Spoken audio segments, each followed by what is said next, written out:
Chris Pratt, the movie star, is in a lot of trouble.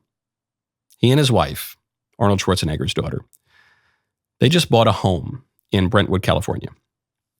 The home is a mid-century modern home. So it looks just like a kind of a flat modernist, not a cube. It's not like the modern cube house. It's like a flat little rectangle.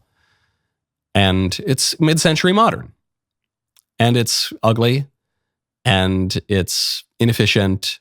And they bought it for like 12 or 13 million bucks, and they're going to knock it down and build a nice house. And everyone's up in arms. Outrage, according to a news report, after actor Chris Pratt destroys iconic, one of the most overused words in the world, mid-century home in LA. Architectural preservationists were outraged last week as word spread that actor Chris Pratt and his wife, Katherine Schwarzenegger, daughter of the former governor, had demolished the Zimmerman House, mid-century home designed by Greg Elwood, that our advocates argue is an icon of 20th century residential construction in the state. I know this is unpopular. This might be as unpopular as my Christine Ohm dog take. I don't really see a problem with it. There are two reasons why people like mid-century modern architecture. The first reason is nostalgia. The second reason is bad taste. And it's bad taste that reflects perverse desires and a perverse outlook. Okay, because mid-century modern, I have an affection for it. You know, I have an affection because I remember my grandparents' house, and some of that mid-century architecture, even in a different architectural style, the doo-wop style of like the motels down the Jersey Shore in the Wildwoods. I have a great affection for it because I have nostalgia. I went there a lot, and I agree with the preservationists. We should preserve examples even of ugly architecture. But we don't need to preserve them all, okay? We can, we'll save some of the nice ones, none of them are nice, I guess, but save some of them, but we don't need to save all of them. And we can bring in a little objectivity here.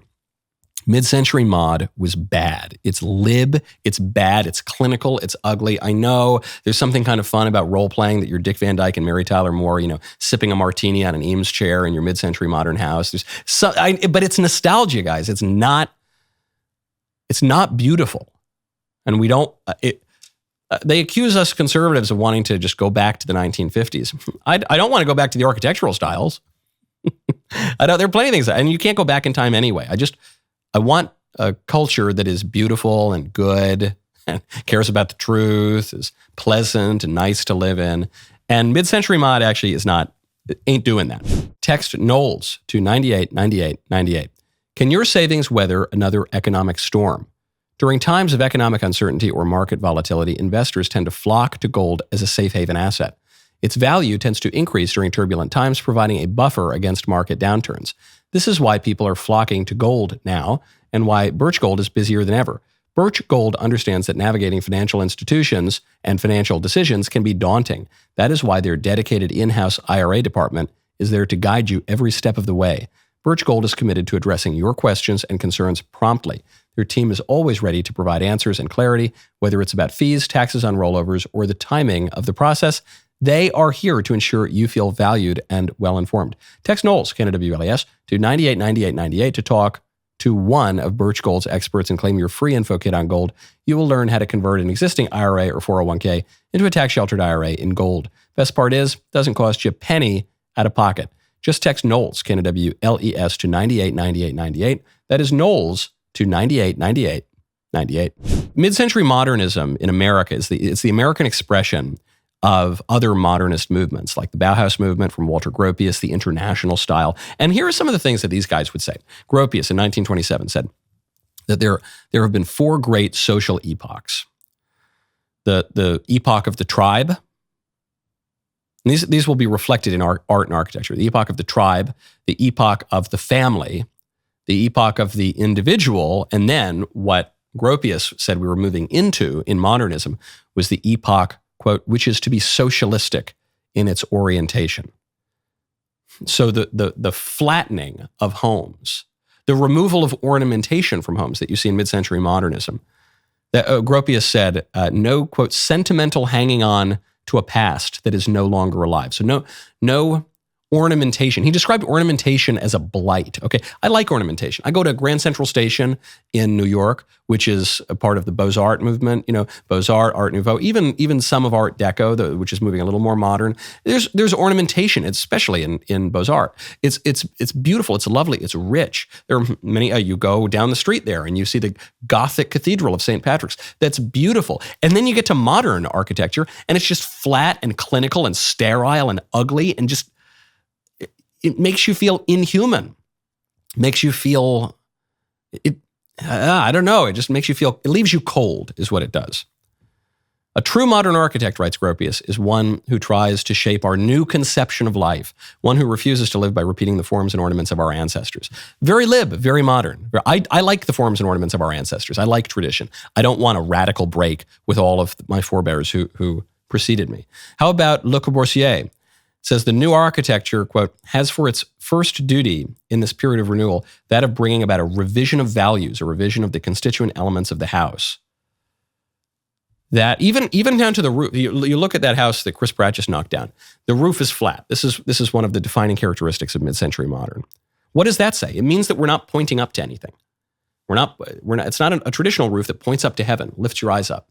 It's flat. There ain't no heaven here in modernism. Maybe I'm reading too much into it, but I don't think I am. I think that other people are not reading enough into it, and it's an important moment for conservatives to remember. We don't just want to go back. I guess there are some who do. This is really the problem with the Republican Party and the conservative movement, is we want to conserve the liberalism of 20 years ago. That's really what it comes down to. The conservatives today, I guess we want to conserve 1999. And in the 90s, they wanted to conserve what? The 70s. In the 70s, they wanted to conserve the 50s. That ain't going to do it, though, man. That just means you're slow liberals. It just means you're not hip liberals. Okay? But I don't want to get in a time machine. Time machines don't exist. And I got in trouble once for saying, I don't want to return to 2012. I want to return to 1220, by which I meant, I probably want to go a little further back, actually, before those nominalists and William of Ockham started getting high-handed. I want to preserve things that are true, that are grounded, that will stand the test of time. Tradition is not just something old. It's actually something that's durable. We have a tradition today because that old thing was so durable, and lots of other old things passed away. We are not merely slow liberals. At least I'm not. I'm not any kind of liberal. I'm a conservative. I want good, true, beautiful things that allow me to flourish, that allow my political order to achieve the basic charge of any state and any society, which is do good and avoid evil and cultivate good tastes and impel people to be their very best selves. And you're not going to be your very best self in an ugly clinical house designed for a robot. That was a great clip. Now, hold up, ring that bell, subscribe to the Michael Knowles YouTube channel. See you next time.